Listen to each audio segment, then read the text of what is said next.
Bismillahirrahmanirrahim. Assalamualaikum warahmatullahi wabarakatuh. Hai beauties, selamat datang di Instagram Live Zaina Klinik.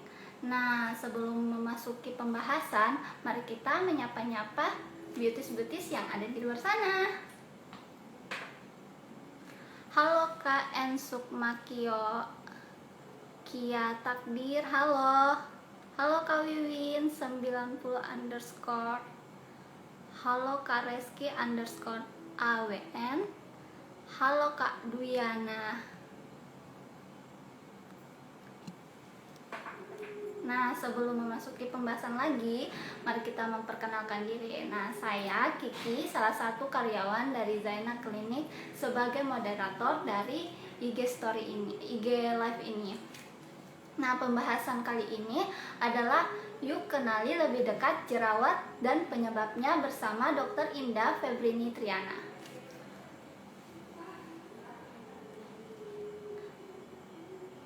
Halo Kak Hasan Sukmawati.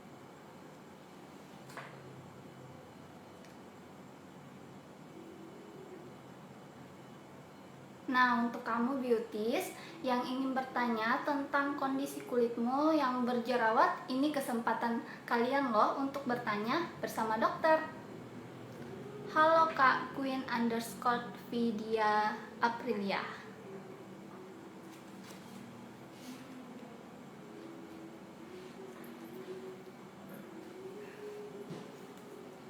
Halo Kak Vivi Tajo 1986.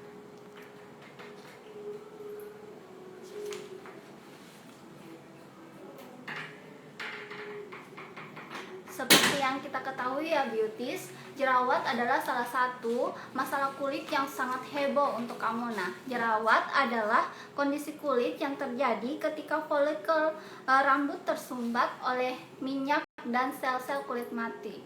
Nah, ini biasa terjadi paling umumnya adalah di usia remaja dan dewasa.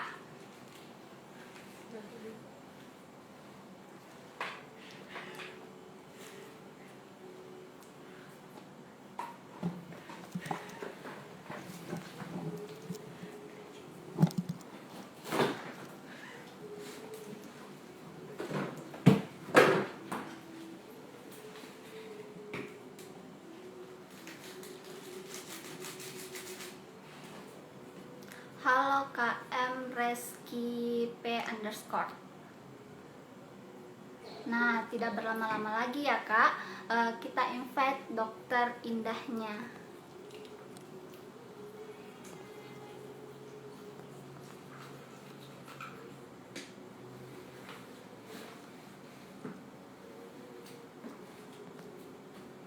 Reski P Siti Fuadila _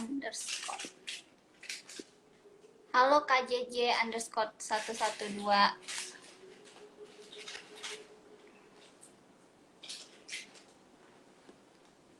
Nah, untuk kalian yang mau bertanya simpan di kolom komentar ya.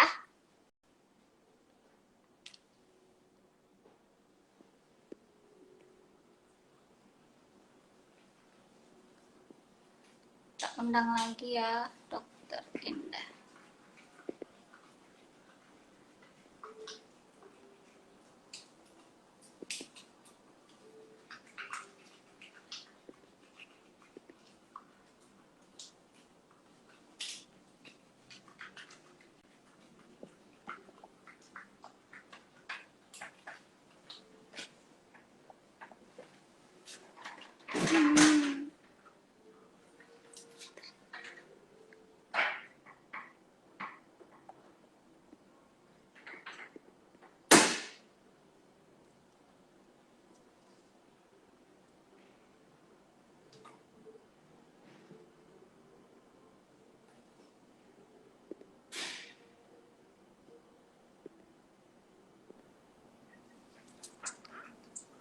Halo dok.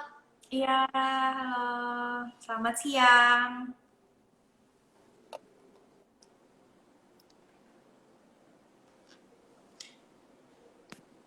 Nah, kita lagi mau bahas apa nih dok? Untuk sekarang kita mau bahas tentang jerawat ya. Kayaknya apalagi masa-masa pandemi kayak gini banyak yang ngeluh sama jerawatnya atau kulitnya tiba-tiba jadi sangat sensitif, jadi lebih gampang muncul atau timbul jerawat.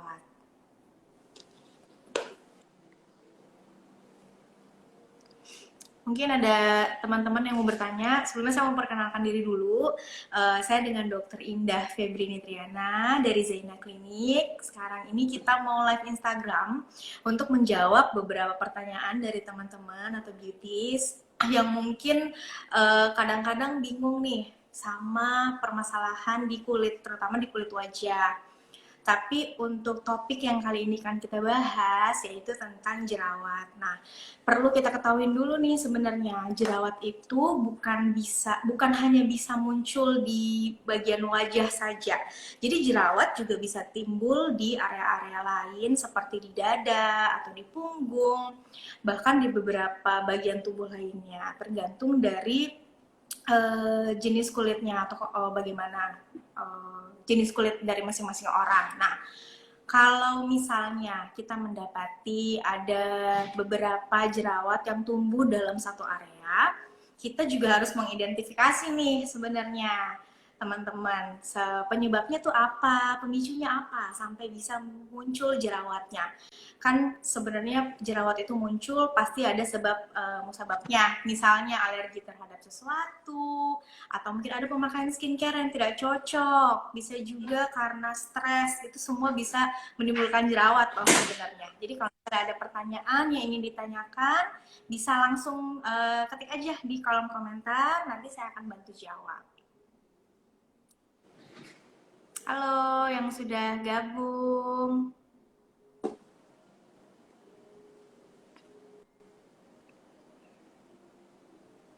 Kalau ada pertanyaan boleh langsung loh ditanyain aja.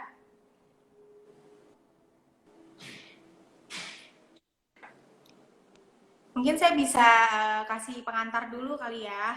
Jadi kenapa sih bisa ada jerawat? Nah, jerawat itu sebenarnya disebabkan karena tersumbatnya pori-pori oleh kelenjar minyak atau kotoran-kotoran lain yang tidak dibersihkan dengan baik. Jerawat bisa dimulai atau didahului dengan komedo terlebih dahulu. Nah, sebenarnya banyak banget cara untuk mencegah terjadinya jerawat. Salah satunya yang paling mudah untuk dilakukan adalah kita harus membersihkan wajah secara rutin, secara baik dan benar. Dan itu dilakukan bukan cuma sekali dengan cara yang baik dan juga pastinya setiap hari ya. Apalagi kalau sehari-harinya selalu pakai make up misalnya atau hanya pakai BB cream juga tetap harus dibersihkan ya. Gimana Kiki? Iya dok. Iya, tunggu sebentar ya.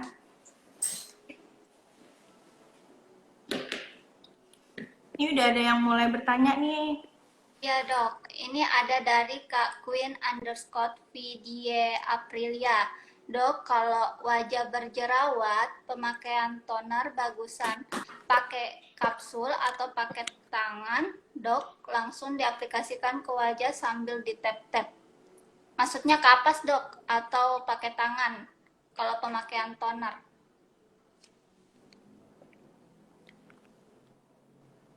Oke. Untuk pemakaian toner banyak cara sebenarnya.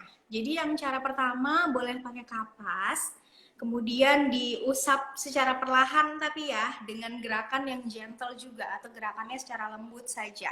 Bisa juga diaplikasikan dulu ke tangan, dituangkan dulu tonernya beberapa tetes sekitar 3-4 tetes. Kemudian kita tap-tap secara lembut juga ke area wajah. Jadi pemakaian toner itu tidak boleh kasar-kasar, jadi harus dengan lembut-lembut supaya wajahnya juga tidak terlukai saat pengaplikasian toner tersebut. Tergantung dari teman-teman mana yang lebih nyaman caranya. Kalau lebih nyaman dengan kapas bisa, lebih nyaman dengan langsung ditap-tap dengan tangan juga boleh. Yang paling penting adalah saat mengaplikasikan skincare apapun itu, mulai dari pemakaian toner. Kan habis cuci muka ya, kita habis kemudian pakai toner, bisa pakai serum, moisturizer, sunscreen, bahkan saat memakai make up, kita harus memastikan bahwa tangan kita ini sudah bersih. Kalau nggak yakin, bisa langsung sedia hand sanitizer aja di sebelah. Jadi saat kita merasa kayaknya udah kotor lagi tangannya, langsung pakai hand sanitizer. Tapi jangan lupa, pemakaian hand sanitizer juga tidak boleh terlalu berlebihan ya teman-teman ya. Intinya adalah kita harus memastikan higienitas sih, baik itu saat memakai skincare atau saat memakai make up, kapanpun, dimanapun. Ini ada lagi dok, dari Kak JJ underscore 112. Bagaimana menghilangkan noda hitam atau lubang bekas jerawat? Noda hitam Ya dok. atau bekas jerawat ya. Nah, bekas jerawat itu bisa terdiri dari dua, yang meninggalkan noda bekas jerawat yang berwarna hitam, atau bisa juga dia nodanya berwarna merah. Ya, kadang-kadang tergantung dari si jerawatnya itu sendiri saat terjadi peradangan. Untuk noda bekas jerawat bisa dibantu dengan pemakaian skincare atau produk. Misalnya pergi ke klinik kemudian dirasakan oleh dokter beberapa krim yang terdiri dari racikan kandungan yang aktif, yang bahannya aktif. Bisa juga dibantu dengan treatment seperti chemical peeling, laser, atau IPL.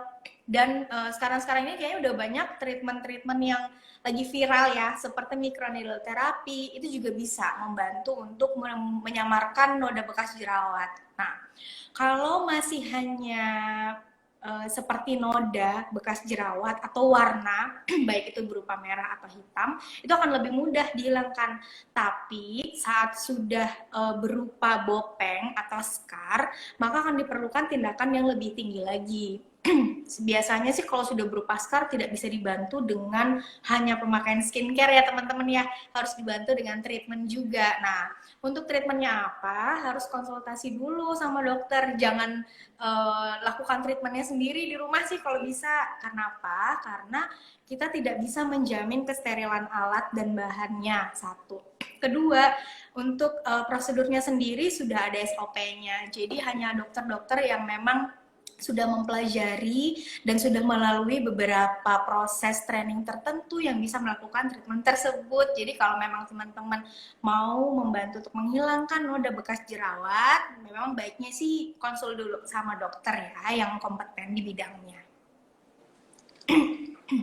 Ada lagi nih dok. Dok, ya, kalau pemakaian krim berlebihan untuk kulit berjerawat bisa enggak? Gimana? Pemakaian krim berlebihan? Ya dok.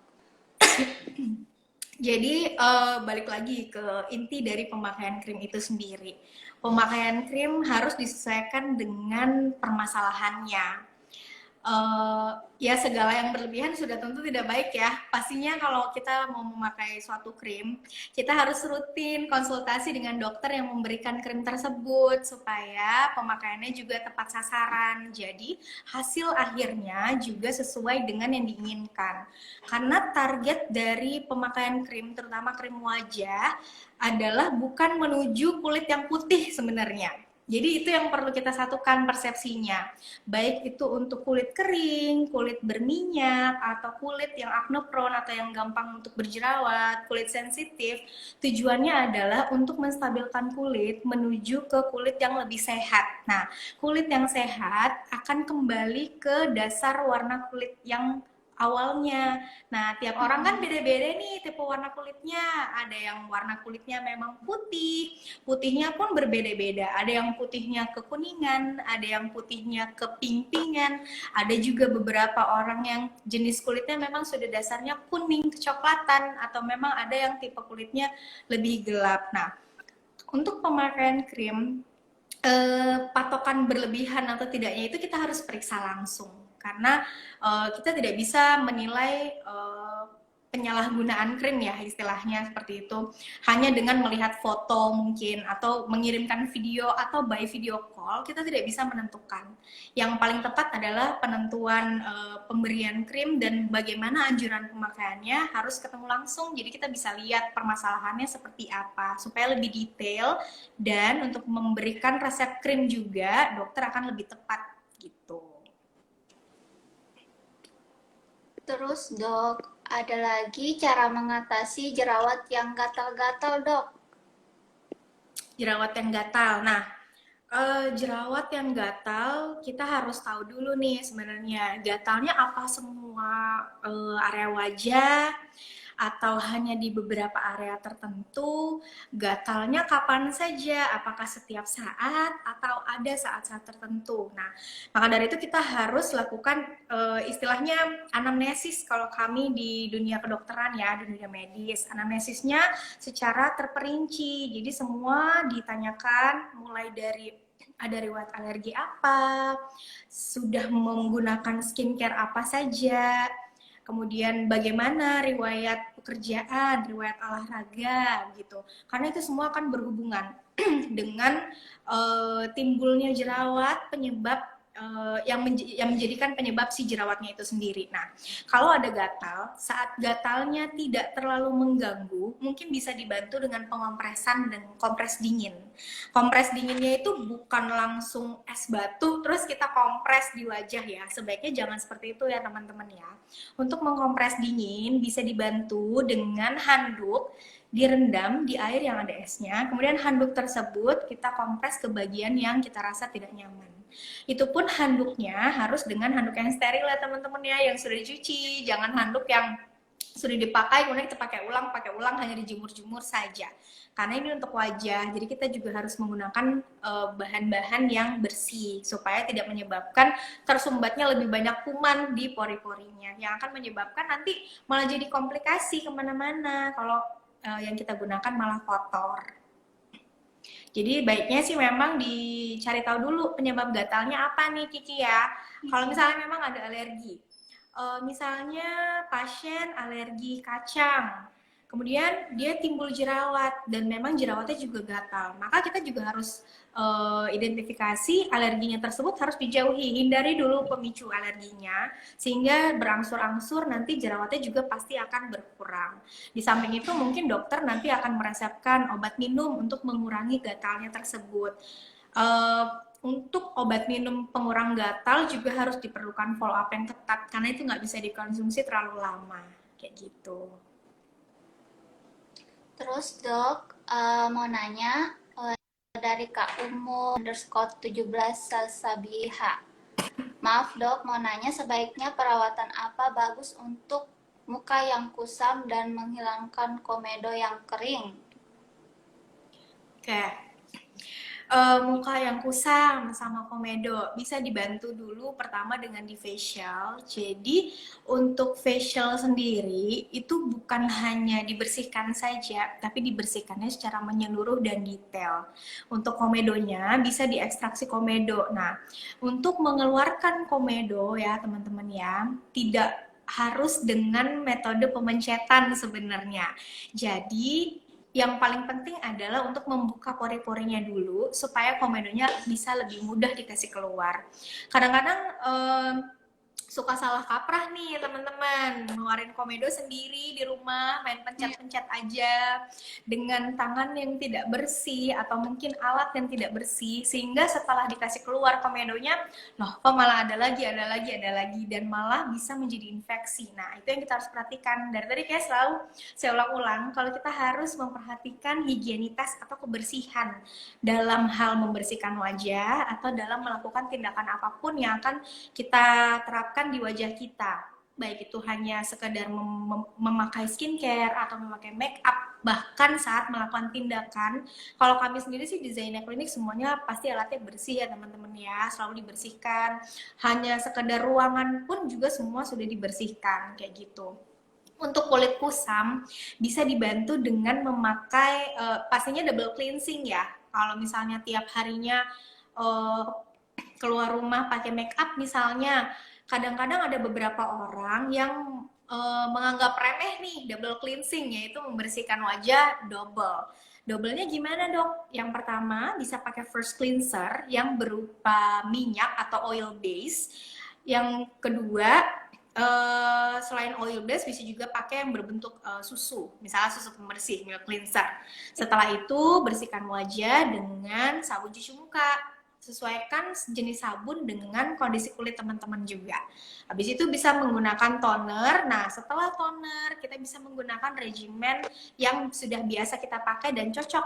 Misalnya menggunakan serum, kemudian menggunakan moisturizer dan sunscreen. Yang paling penting dalam menjaga untuk kulit wajah supaya nggak kusam adalah basic skincare teman-teman. Jadi basic skincare-nya adalah cleansing, kemudian pakai moisturizer dan juga pakai sunscreen. Itu yang paling penting dan tidak boleh terlupa. Setiap hari kita harus pakai itu supaya kulitnya beradaptasi pelan-pelan dengan skincare. Pastinya kalau kita baru mau memulai memakai suatu produk akan ada waktu ya untuk beradaptasi.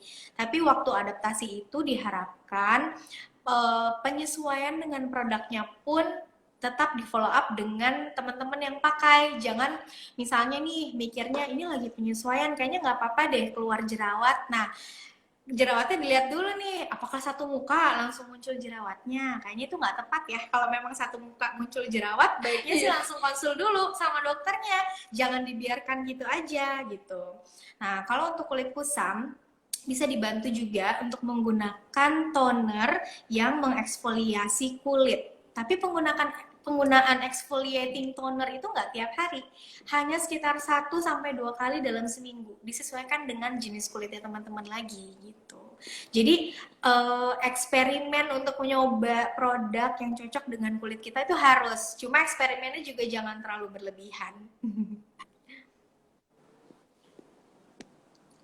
Terus dok, ada lagi yang bertanya cara mengatasi jerawat penyebab masker dok. Banyak jerawat penyebab masker. Oke. Iya. Ini kayaknya banyak banget nih pertanyaan tentang ini ya. Paling sering, apalagi masa-masa pandemi seperti sekarang ya, apalagi kita diharuskan memakai masker dalam jangka waktu yang panjang, lama, dan berulang kali setiap hari. Mungkin di beberapa orang ada yang tidak terbiasa untuk memakai masker. Jadi efek yang dirasakan adalah munculnya beberapa bintik-bintik kecil-kecil mungkin awalnya. Nanti lama-lama jadi jerawat, terutama di area yang tertutupi masker, seperti batas hidung sampai di dagunya. Nah, bagaimana caranya?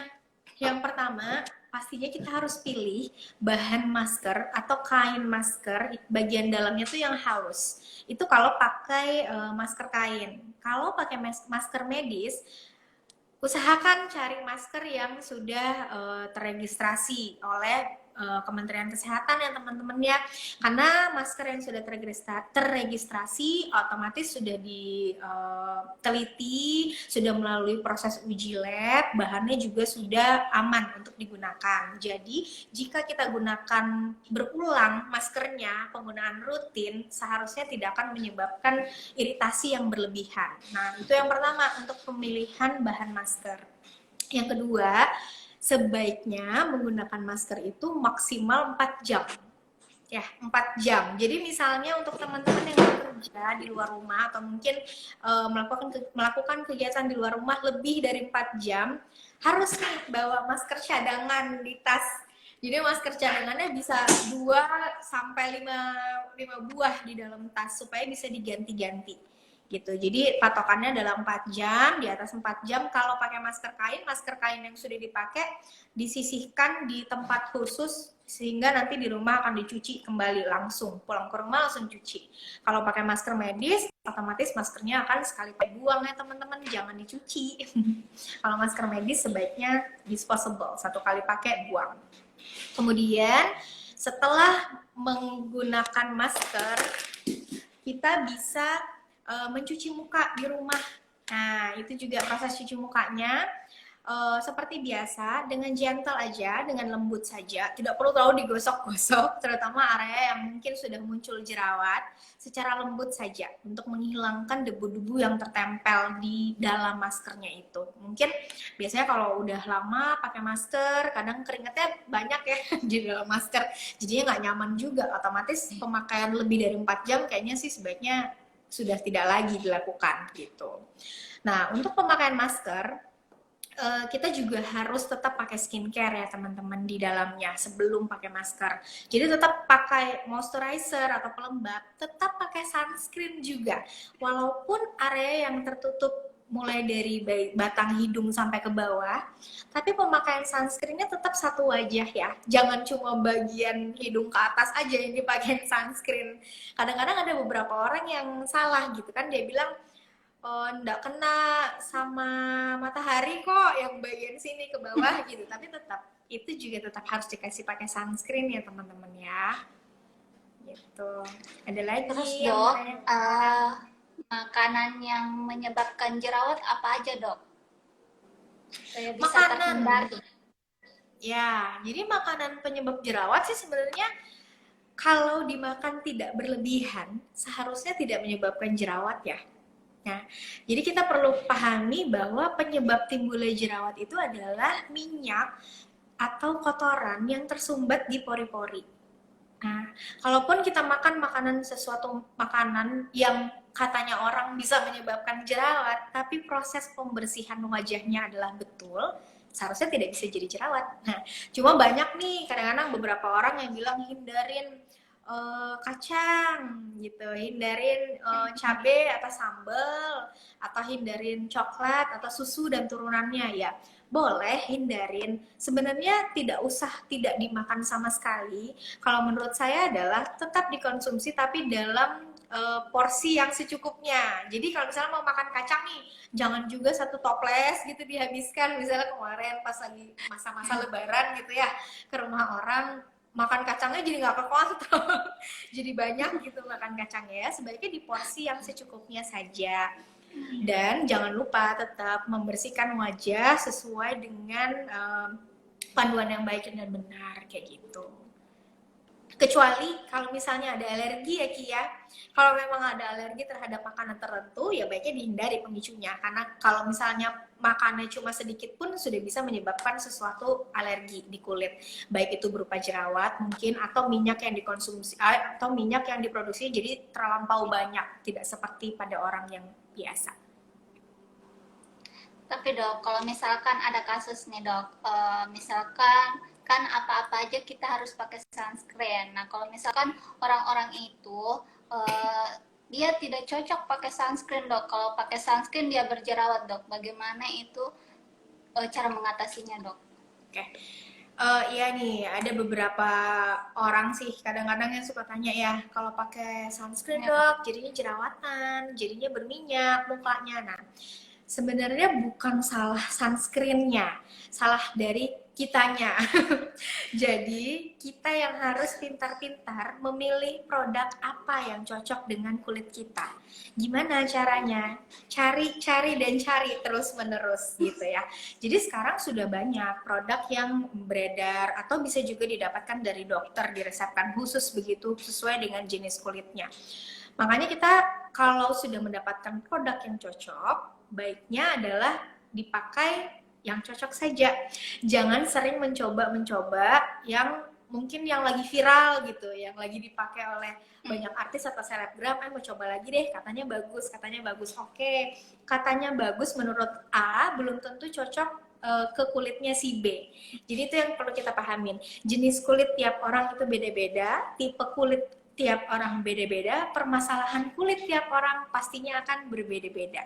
Jadi pemakaian produk apapun, baik itu skincare atau sunscreen, tetap disesuaikan dengan jenis kulitnya. Sekarang sudah banyak pilihan sunscreen dengan berbagai konsistensi. Misalnya konsistensi krim itu cocok untuk kulitnya yang cenderung kering gitu. Atau konsistensinya gel bisa dipakai untuk kulit yang cenderung berminyak dan segala macam. Banyak-banyak pilihannya. Yang penting adalah kita yang harus pinter-pinter pilih-pilih. Karena banyak sekali produk di luar sana, tinggal kita mau pilih aja mana kira-kira yang mau kita pakai, yang cocok menurut kita untuk kulit kita. Karena biar gimana pun kalau dokter sudah merasakan, kadang-kadang kan yang merasakan cocok atau nggak cocoknya dari kita sendiri ya. Jadi saat merasakan ada ketidakcocokan, langsung dikonsultasikan saja dengan dokter yang memang sudah kompeten. Kalau misalkan kulit berminyak, dok, ini ada yang bertanya, dok, kalau ada yang kalau wajah berminyak, pemakaian BB cream tetap harus pakai sunscreen atau langsung pakai BB cream saja? Oke. Untuk BB cream, banyak jenis-jenis BB cream ya, di mana-mana sekarang sudah ada yang mengandung SPF juga. Tapi untuk pemakaian sunscreen atau produk yang sudah ada SPF-nya itu tetap harus didahului dengan pemakaian sunscreen berdiri sendiri. Kenapa? Karena sebenarnya pemakaian sunscreen itu yang baik ya, pemakaiannya adalah sekitar 2 ruas jari, tapi bukan 2 ruas jari full. Maksudnya 2 ruas jari adalah satu garis begitu, 2 jari begitu, satu garis, jadi 2. Itu idealnya pemakaian sunscreen untuk wajah dan leher, seperti itu pemakaiannya. Jadi jika mau pakai BB cream yang sudah mengandung SPF, kayaknya kadang-kadang kalau pakai BB cream nggak mungkin sebanyak itu. Pasti pemakaiannya hanya sedikit toh, paling satu begini aja nih, satu buku jari begitu toh. Jadi baiknya pemakaian BB cream walaupun sudah mengandung SPF tetap didahului dengan pemakaian sunscreen juga sebelumnya. Gitu. Tetap harus pakai sunscreen. Terus dok, kalau misalkan kulit berjerawat bisa pakai BB cream, dok? Boleh, yang sesuai dengan jenis kulitnya. Tetap boleh. Jadi pemakaian make up, BB cream itu termasuknya make up ya. Jadi pemakaian make up itu boleh untuk kulit jenis jerawat boleh, tapi disesuaikan dengan jenis kulitnya. Itu pun pada kulit yang berjerawat atau kulit yang sensitif, jangan terlalu sering pakai make up, terutama make up yang tebal ya. Karena akan tambah menutup pori-porinya, itu akan menyebabkan jerawatnya jadi infeksi nantinya.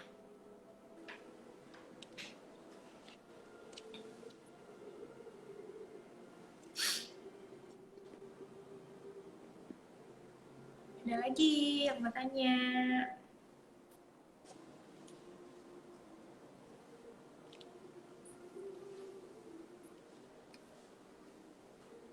Kalau mengatasi pori-pori yang besar, dok, bagaimana, dok? Oke.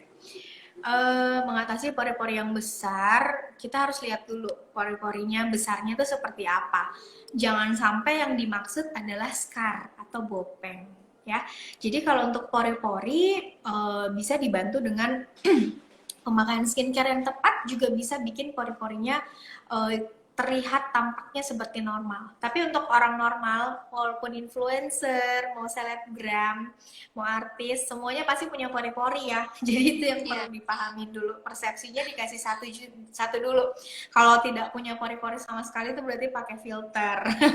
Jadi untuk mengecilkan pori-pori bisa dibantu dengan produk yang mengeksfoliasi atau mengangkat sel kulit mati seperti exfoliating toner atau treatment-treatment yang membantu mengecilkan pori-pori seperti microneedle therapy, bisa menggunakan PRP, bisa menggunakan DNA salmon mungkin, atau menggunakan serum-serum lain. Itu membantu untuk mengecilkan pori-pori.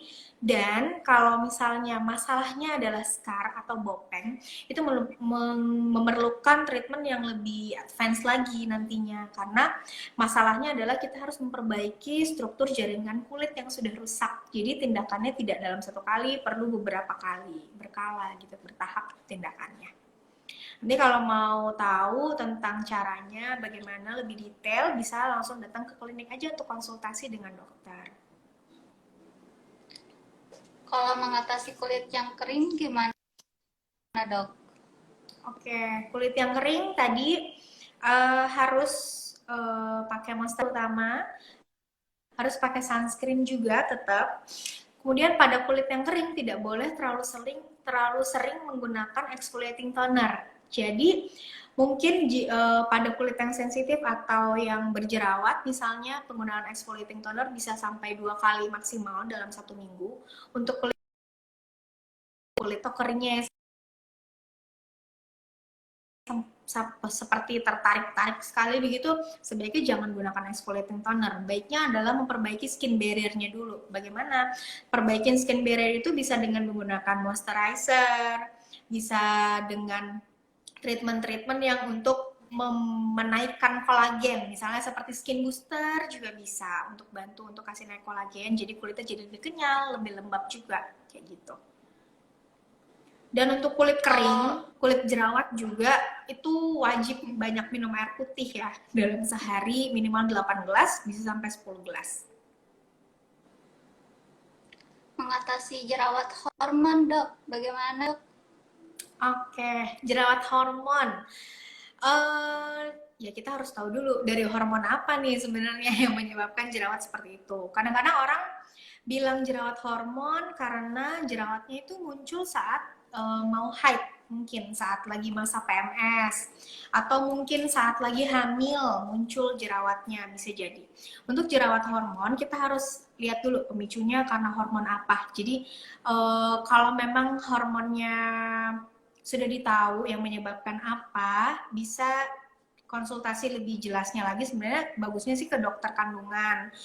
Ada beberapa orang yang bermasalah jerawat hormon itu karena penyakit PCOS. Mungkin banyak yang udah pernah dengar ya untuk penyakit PCOS yang menyebabkan jerawatnya jadi besar-besar atau ada beberapa bagian yang berbulu atau tumbuh rambut yang tidak seperti normal kayak gitu. Nah, kalau itu perlukan konsultasi yang lebih lanjut ke dokter spesialis kandungan kayak gitu. Tapi kalau hanya hormon misalnya sebelum haid atau menstruasi kemudian timbul jerawat, sebenarnya dengan cara-cara yang tadi saya bilang juga bisa sih untuk dicegah gitu ya.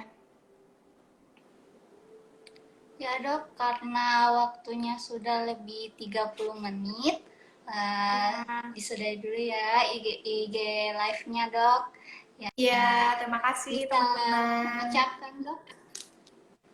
Ya, terima kasih teman-teman yang sudah join dengan Instagram Live Zaina Klinik. Nanti untuk selanjutnya setiap hari Sabtu ya Ki ya, kita akan adakan live Instagram seperti ini lagi. Kalau ada yang ingin bertanya tentang permasalahan kulit, bisa langsung komen di Instagramnya Zaina Klinik. Ya, terima kasih, Dok. Saya pamit duluan ya. Terima kasih. Ya, Dok. Ya, Dok.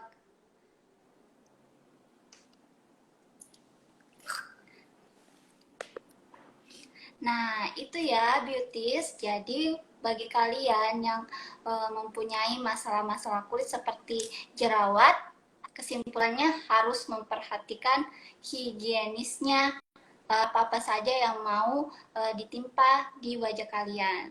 Jadi, sampai jumpa di IG Live Zaina Klinik. Dadah beauties!